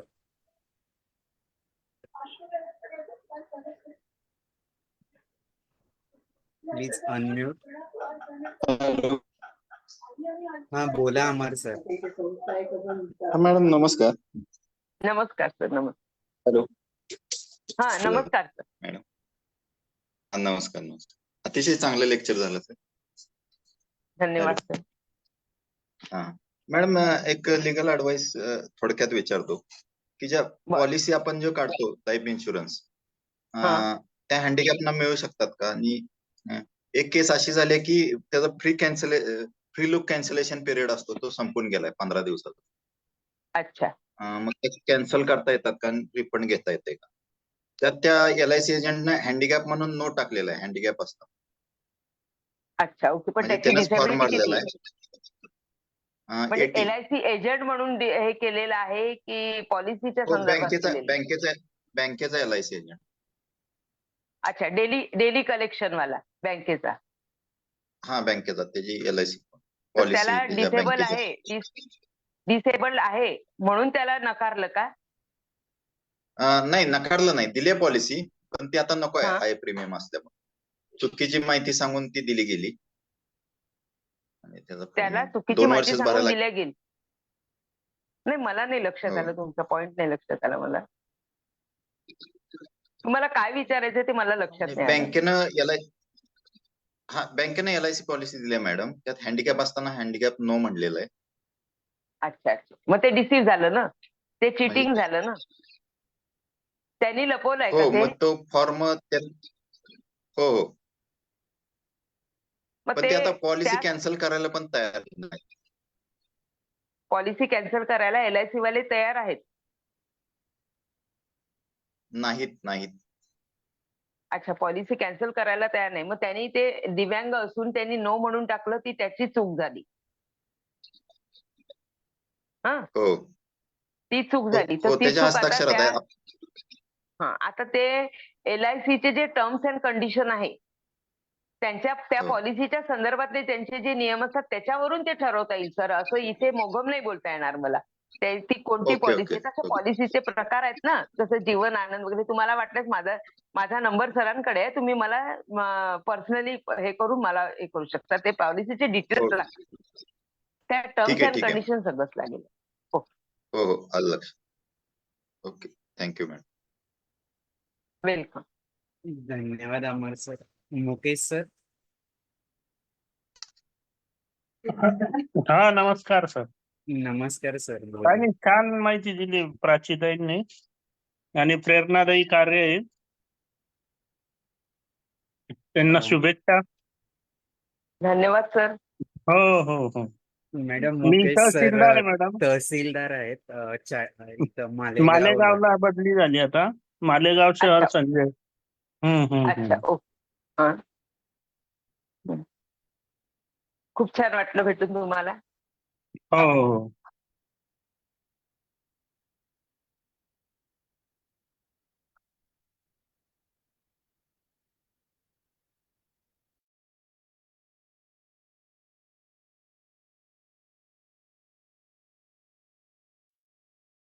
जयकुमारजी, क्षमा मॅडम, प्रीती मॅडम, सर, ज्यांना जयकुमार बोलायचंय प्लीज. कैलासवार माझे वडील आहेत. क्षमा, सीमा अच्छा. आणि प्रीती माझ्या 3 बहिणी आहेत. अच्छा, त्यांना अनम्यूट करून बोलायला सांगा, त्यांच्याकडून पण ऐकायला हवं. हो, मी तेच म्हणत होती की माझ्या वडिलांनी जर सांगितलं माझ्या वेळेस काय काय झालं ते बोलतील, त्यांना म्हणा तुम्ही. त्याला काही प्रॉब्लेम. माझ्या बहिणी पण आहेत. ओके. जयकुमार माझ्या सर सगळ्या प्लीज अनम्यूट संघर्षात करा.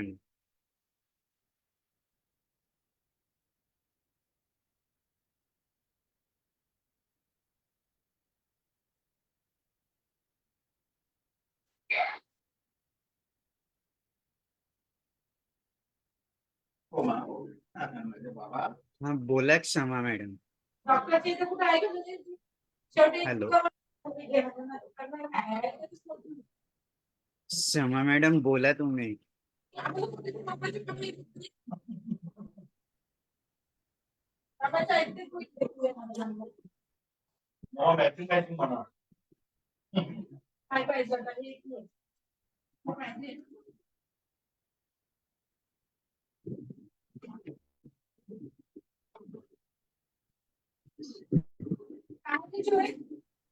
हा बोला प्रीती मॅडम. मला फक्त इतकंच सांगायचं आहे की मी प्राचीताईची लहान बहीण आहे आणि मला फक्त इतकंच सांगायचं तिच्याबद्दल की तिच्याकडे बघून आम्हाला म्हणजे तिचा आदरही वाटतो आणि तिच्याकडून प्रेरणा पण मिळते आम्हाला. कारण amongst all the odds she has come to this point की जेव्हा म्हणजे आज आपल्याला दिसतंय की ते म्हणजे सगळं छान दिसतंय आता की ती प्रॅक्टिस करते, ऍज अन ऍडव्होकेट प्रॅक्टिस करते, सामाजिक कार्य पण खूप करते आणि आता तिला बऱ्यापैकी स्टॅबिलिटी आलेली आहे. आता मुलगा पण 12वीत गेलेला आहे म्हणजे ओव्हरऑल. पण ह्याच्या मागचा जो स्ट्रगल आहे 25 वर्षांचा तो आम्ही अनुभवलेला आहे, तिने तर तो स्वतः अनुभवलेला आहे आणि आम्ही तर म्हणजे अप्रत्यक्षरित्या तिच्याकडे म्हणजे अनुभवलेला आहे. पण त्याच्यात ती डगमगली नाही आणि जे काही आले आणि लोक म्हणजे आता घरच्या लोकांचा किंवा कोणाचा सपोर्ट नसेल मिळालं त्या त्या वेळेला, पण याचा अर्थ तिने असा घेतला नाही की त्यांनी मला सपोर्ट केला नाही तर मग मी पण म्हणजे मी कशाला हे करू. पण तिने तिचा चांगुलपणा कायम ठेवला. अजूनही तिच्यातला चांगुलपणा अजूनही जिवंत आहे. सगळ्यांचं व्यवस्थित करत आणि प्रत्येक नात्याला आई वडील असो किंवा बहिणी असो किंवा ज्या मित्रमैत्रिणी असो प्रत्येक नात्याला तिने योग्य त्या त्या वेळेला न्याय दिलेला आहे आणि अजूनही देते ती. कारण आई बाबांना कधी काही प्रॉब्लेम असेल तर actually she is the first one to reach there आणि हेल्प देम. म्हणजे माझ्या बाबांना तिचा खूप जास्त मॉरल सपोर्ट असतो प्रत्येक वेळेस. ऍक्च्युली आम्ही चौघी पण वर्किंग आहोत त्याच्यामुळे प्रत्येक वेळेस चौघी पण जणी एकत्र येणं आईबाबांसाठी शक्य नाही. त्या परीने आम्ही आपापल्या परीने प्रयत्न प्रत्येक वेळ करतो आईबाबांसाठी अवेलेबल राहण्याचा. पण आमच्या चौघींमध्ये पण मला नेहमी असं वाटतं की she is the first one to attend them. ही गोष्ट मला खूप मोठी वाटते कारण तिच्याकडे जे अवेलेबल रिसोर्सेस जे आहे आणि तिची जी कंडिशन आहे त्याच्यामध्ये करते आहे दॅट इज व्हेरी क्रेडिटेबल. ती खूप म्हणजे सदैव प्रेरणादायी राहणार आहे आणि तिच्यातली पॉझिटिव्हिटी आम्हाला असं नेहमी वाटतं की आम्ही पण घ्यायला पाहिजे. एवढंच सांगू शकते. तिच्या पुढील वाटचालीसाठी शुभेच्छा. आणि तुम्ही लोकांनी तिची कथा जगासमोर आणली आणि त्यात तिचं सगळ्या म्हणजे सिनियर लॉयर्स पण होते ह्या मीटिंग मध्ये आणि बरेच चांगली चांगली मोठी मोठी माणसं होती. त्या सगळ्यांनी तिचं कौतुक केलं तर मला वाटतं की खरंच म्हणजे तिची 25-26 वर्षांचे जे कष्ट आहेत त्याला खरंच म्हणजे एक चांगली पावती मिळाली तुमच्या माध्यमातून. त्याच्यामुळे तुमचे पण खूप आभार. अगदी थँक्यू. धन्यवाद प्रीती मॅडम. जयकुमार सर तुम्ही बोला ना. आता कोण क्षमा बोलत आहे तिची पण छान बोलली. सर बोला ना तुम्ही जयकुमार सर. त्यांना कदाचित ते अनम्यूट वगैरे करता येत नाहीये नाही ते त्याच्यामुळे अनम्यूट थोडा झालेत प्रॉब्लेम. बोलायला सांगा. अनम्यूट झालेत. बाबा बोला ना. बाबा बोला बोला तुम्ही. Hello hello. अगं ते बोला बॅटरी आता. डाऊन झाले हा. एकदम 1-2 आले त्याच्यामुळे लावायला आलं इकडे. बर काय म्हणता? बोला तुम्ही बोला ते जेवढं. हा बोला त्यांना सांगा काय माझ्या आयुष्यात काय काय झालं ते थोडंफार सांगा थोडंफार. प्राची म्हणजे तर आमचं सर्वस्व होती. समजलं. तिचं लग्न झाल्यापासून आमचं म्हणजे सगळे कारभार ती पाहायची. खूपच टॅलेंट आणि हुशारपणी आहे. असं वाटलं नाही की ती इतक्या आणि अजूनही ती इतकी डेअरिंग बाज इतकं काय काय करत राहते काय काय नाही आम्हालाच आश्चर्य वाटतं. कशी काय करते इतक्या सासूला सांभाळून सगळं घरचं सगळं करून त्याच्यामुळे सगळ्या लोकांमध्ये ती खूप हे आहे. तुम्ही बोला म्हणते का? तुम्ही बोला म्हणते काय ते?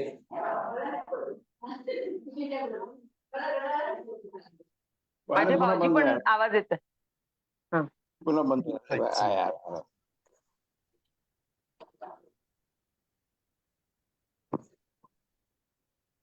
बंद होते हात आला. हा हॅलो. हा बोला ना सर. तुमचं झालं असेल तर तुमचा हे म्यूट करा. माईक म्यूट करा बाबा बोलणं झालं असेल. हो हो झालं बोलला. काय बोला मी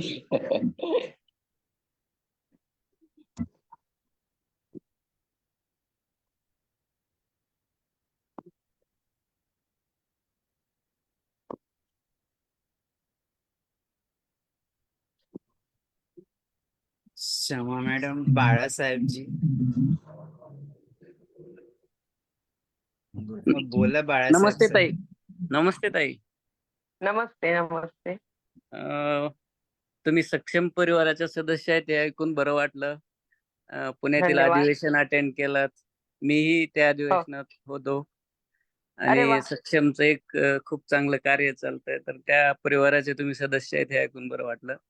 तुम्ही हो हो. एक समाजातील अत्यंत संवेदनशील अशा विषयासंदर्भात काम करताय. हो. अशा विषयामध्ये आपलं योगदान असावं यासाठी तुम्हाला प्रेरणा कुठून मिळाली? मी दिव्यांग असल्यामुळे मी दिव्यांग असताना मला जे जे त्रास झाले तसे त्रास बाकीच्या दिव्यांगांना होऊ नये असं मला स्वतःला मनातून वाटलं. हम्म. आणि तिथूनच मी प्रेरणा घेतली की नाही, आपल्याला जे त्रास झाले ते बाकीच्या दिव्यांगांना होऊ नये म्हणून त्याच्यासाठी आपण प्रयत्न करायचे. आणि त्याच्यासाठी मग कार्य करणं सुरू केलं. हा. खूप छान वाटलं तुमचं योगदान धन्यवाद. आणि तुमचा संघर्ष ऐकून प्रेरणा मिळाली मला. खूप खूप धन्यवाद. मी विदर्भ प्रांताची ऍडव्होकसी प्रमुख पण आहे सक्षमची. वा वा. प्रांतामध्ये पण आहे मी, जिल्ह्यामध्ये तर. हा हा. मी लातूर तुम्ही जिल्ह्याचा उपाध्यक्ष म्हणून आहे. अच्छा. हो हो. खूप छान वाटलं भेट. धन्यवाद. हो. धन्यवाद सर. कीर्ती मॅडम, अशोक सर.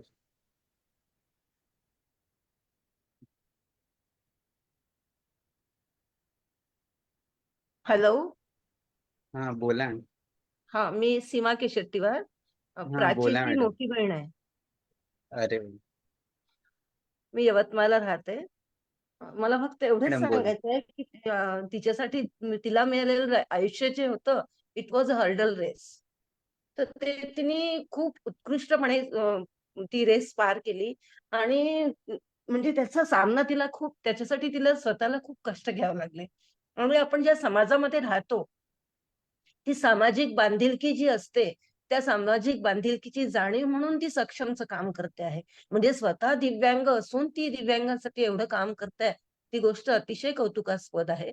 आणि चांगले चांगले लोकही या गोष्टी म्हणजे स्वतःपुरतं जगतात आणि स्वतःपुरता विचार करणारे लोक आहेत. पण या अशा परिस्थितीमध्ये असून सुद्धा फक्त स्वतःपुरता विचार न करता समाजाचा विचार करून समाजासाठी काहीतरी आपण केलं पाहिजे, या ध्येयाने ती जे काम करत आहे, त्यासाठी आम्हाला तिचा अतिशय अभिमान आहे. तिला पुढील कार्यासाठी खूप खूप शुभेच्छा. आणि तिच्या हातून हे असं काम नेहमी घडत जावं आणि तिला नेहमी तिच्या पाठीवर कौतुकाची थाप पडत राहावी, अशीच ईश्वर चरणी मी प्रार्थना करते. खूप खूप धन्यवाद ताई. धन्यवाद सर. धन्यवाद मॅडम. आणि तुमचा सपोर्ट त्यांना लहानपणापासूनच आहे, त्यांनी सांगितलं. आणि खरोखर ते इथपर्यंत पोहोचण्यामध्ये फॅमिली खूप हीच महत्वाची. ताई मला सायकलसाठी मागे लागायची.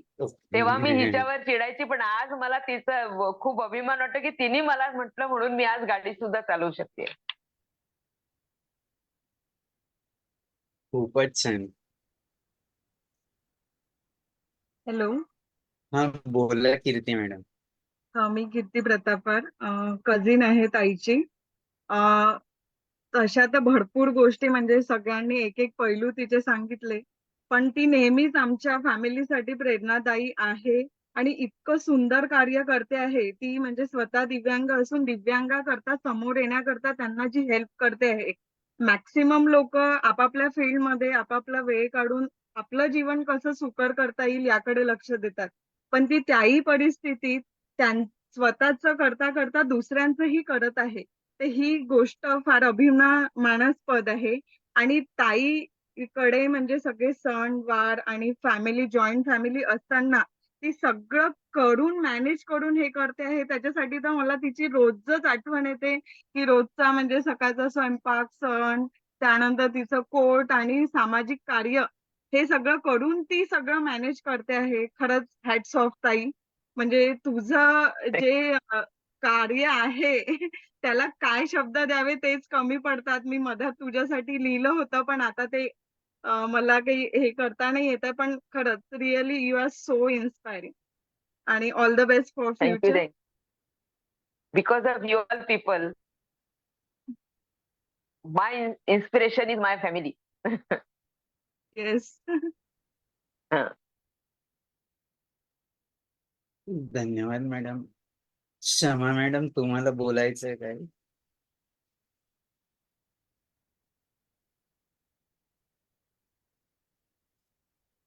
बहुतेक त्यांना अनम्यूट नाही करतायत. मॅडम, खरोखर आज तुम्ही जो प्रवास इथं शेअर केला तुमचा, हा बोला क्षमा मॅडम. हा हा बोलते. मी प्राचीची सगळ्यात मोठी बहीण आहे. हॅलो, आवाज येतोय? हो, येतोय बोला. हा, प्राचीची सगळ्यात मोठी ताई मी. आणि प्राची म्हणजे आमच्यासाठी सदैव आदर्श म्हणावं लागेल. कुठलंही सुखदुःख असो, ती म्हणजे पहिल्यांदा आम्हाला नाव येतं आमच्या तोंडावर ते प्राचीचं. आणि जेवढी ती आमच्यासाठी आहे, कुटुंबासाठी आहे, तेवढंच तिचं समाजासाठी सुद्धा एकच म्हणजे आहे. असं नाही की घरच्यांसाठी एक वागणं आणि दुसऱ्यांसाठी एक, अशातली ती नाहीये. आणि मला तसं वाटते की म्हणजे जरी आपण मोठं आहो तरी पण तिच्याकडनं घेण्यासारखा इतका गुण आहे की अगदी छोट्या छोट्या गोष्टीत कसा आनंद मिळवायचा, जास्तीत जास्त आनंद कसा मिळवायचा, हे नेहमी आम्ही तिच्यापासून शिकत असतो. आणि जर काही आम्हाला कुठली अडचण आली, कुठला काही असो, सण समारंभ म्हणा किंवा घरगुती कुठलं कार्य असो, तर सगळ्यात पहिले जर आम्हाला आठवते ती प्राची. म्हणजे असं एकही नाही की तिला म्हणजे या गोष्टीबद्दल म्हणजे आम्ही विचारू शकत नाही. एक आमची सपोर्ट मेंबर आहे ती. आणि आणि आमच्या सोबतच तिला, आम्हाला जसा तिचा सपोर्ट आहे तसा तुम्ही तिला खूप म्हणजे हे करत आहे. सगळ्यांच्या सहभागाने तिचं आज जे नाव समाजामध्ये तिचं नाव झालेलं आहे. आणि खूप भरभराट तिची जी होत आहे, म्हणजे तिची नावलौकिक जे होत आहे ते सगळ्या तुमच्याच सहभागाने होत आहे. आणि एवढं सगळं सांभाळून ती करत आहे. त्यामुळे मला तर असं वाटते की तुम्ही असंच म्हणजे तिला सहकार्य करत राहा. आणि तुम्ही जे आज तिला गेलेलं आहे, एवढ्या ह्याच्यात तिला नेऊन पोहोचवलेलं आहे, त्याबद्दल तुमच्या सगळ्यांचे धन्यवाद म्हणते. आणि मी 2 शब्द माझे सांगते. थँक्यू ताई. धन्यवाद क्षमा मॅडम. अगं, इतका खरोखर आवाज इतका काहीच नाही बोलू देत आहे. ठीक आहे. माईक बंद करून टाक. खूप छान प्राची मॅडम. आज तुम्ही तुमचा जीवन प्रवास सांगता सांगता तुमचे जे अनुभव शेअर केले, की एक वकील म्हणून आणि एक महिला आणि बालकांसाठी काम करताना येणारे अनुभव, आणि जे अगदी हृदयस्पर्शी आहे. आणि वकिलीची प्रॅक्टिस करताना तुम्ही जे आजींचं उदाहरण दिलं, की खरोखर हे वकील आहेत का इथपर्यंत चेक करायला येणं आणि ते तुम्ही ऍक्सेप्ट करणं, हे खूप मोठं काम असतं. की जे काही विरोध होतो तो ऍक्सेप्ट करणं आणि तो जिरवून म्हणजे पचवून सगळा आपण आपलं काम करत राहणं, त्याच्यासाठी खूप मोठं हृदय म्हणजे सिंहाचंच काळीज लागतं. आणि जे तुमच्यात आहेत. आणि खरोखर तुम्ही प्रत्येक केस लढताना किंवा प्रॉब्लेम सॉल्व्ह करताना जे सांगितलं, की संवेदनशील होणं खूप गरजेचं असतं. जे तुमचं मातृत्वाचं हृदय आणि संवेदनशीलता ही तुमच्यात भरभरून आहे. म्हणूनच त्या केसेस तुम्ही अगदी आईच्या मायेने सॉल्व्ह करू शकतात. असंच या सगळ्या बोलण्यातून जाणवलं. मी आमच्या NGO कडून तुमचे खूप ऋण व्यक्त करतो, की तुम्ही तुमचा महत्त्वाचा वेळ या व्याख्यानमालेसाठी दिला. आणि निश्चितच फक्त डिसेबल नाही तर सक्षम लोक पण हे मानसिकरित्या त्यांना खूप इन्स्पायरेशनची गरज असते. तुमच्यासारख्या मोटिवेशनची गरज असते, जी आज तुमच्या या छोट्याशा टॉक मधून आणि खरोखर हा टॉक अगदी संवाद हा छोटासा आहे.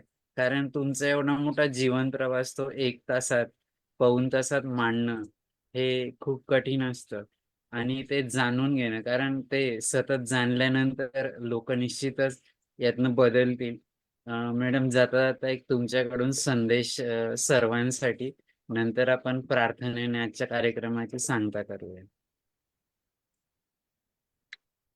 एक छोटा गाण्यातच सांगते, जीवन गाणे गातच राहावे, झाले गेले विसरून जावे, पुढे पुढे चालावे, मागे काय झालं असा विचार न करता पुढे जायचं. आणि हे जग इतकं सुंदर आहे की त्या जगाचा आपण छान उपभोग घ्यायचा. माझं असं माझं तसं म्हणून त्याच्या मागे लागायचं. Thank you very much.